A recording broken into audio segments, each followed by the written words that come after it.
السلام علیکم. زه یم ستاسو ورور سید مختیار علي شاه. نن یو نوی ویډیو سره زما نن ویډیو خاص د کورم ایجنسۍ خلکو دپاره ده. څنګه چې تاسو ته پته ده یو څو ورځې پهله په کورم ایجنسۍ کې یو دوو فریقینو ترمنځ په ځمکې په تنازع شاملات د ځمکې په تنازع باندې جګړه شوه چې پکې مرجو بلو شو. اول خو دې ټول څومره مفات شوي دي الله تعالی دې وبخي، جنتونه دې وله نصیب کړي. کم زخمیان دي الله دې صحت ورکړي او کور والا ته دې الله د ډېر صبر ورکړي. په دې کې مین کردار زموږ د فورسز او د FCO چې دا دی ترمنځ دا خلک د مورچو نه راکوز که مورچې ترې واغشتې جنګ بندي یو کا.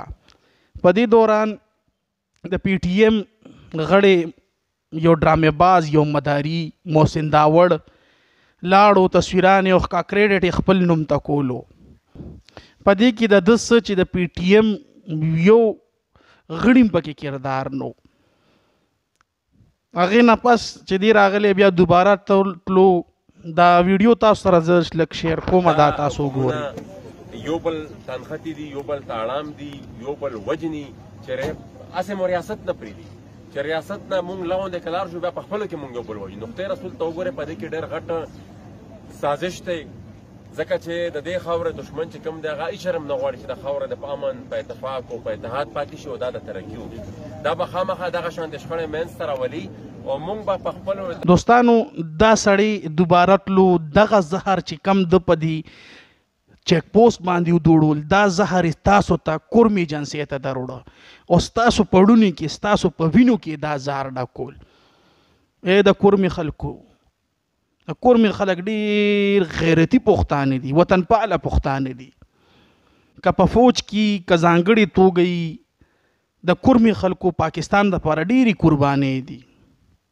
زه بیا د خپلو کورمي خلکو نه غوښتنه کوم چې دغه خلکو په خبرو کې را نه شي. دا خلک زموږ خپل نه دي، دا زموږ دشمنان ورته ووایه، دا زموږ تبعیې پسې راغلي دي، زموږ غرقولو پسې ګرځي. دی کوشش دا دی چې د پاکستان ریاست د پاکستان فوج د مړه حتی کې د قومونو نه زموږ ته زړه کې نفرت اچي. زه د محسن داوړ نه تپوس کوم د دې کورمي خلکو په مخ کې چې دا ویډیو ګوري، تا ما ته دا ووایه چې تا دا کوم ځای کې په وزیرستان کې وټونه اغوښتي دي او صوبایي قومي اسمبلۍ ته تللي، تا هلته څه کړي دي؟ څو کالجونه دي جوړ کړي، څو سړکونه دي جوړ کړي، څو سکولونه دي جوړ کړي دي، څو لارې دي پخې کړي، څو ټرانسفارمر دي لګولي. تا وزیرستان شرشم کو چې ته اوس کورم ایجنسۍ ته رالي. ای د کورمي خلکو پام کوئ په دې سړي په خبرو کې را نه شئ.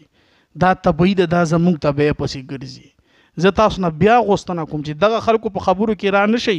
ولې ستاسو مشران نادري ډکې دي، ستاسو مشران نشته د کورم ایجنسۍ چې اوس به پردي خلک راځي او ستاسو په سر به فیصلې کوي، ستاسو په سر به خبرې کوي.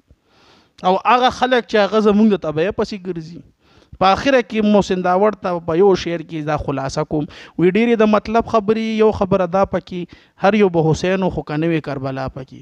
پردي خیرات کې سپي په ډانګوري مه وه، خپل دا کوم ځای کې چې وټونه اغوښتي دي دغه خلکو ته دا ځای آباد کا. په نورو ځینو کې څه نامې دی دا هغه مه کړو، خدای رسول ته وګوره. ته په نورو ځینو کې موږ ته څه نامې شر فساد جوړې. زه غوښتنه کوم د کورمي خلکو د ویډیو سره زیات نه زیات شیر کړئ، د کورمو ګروپونو کې شیر کړئ.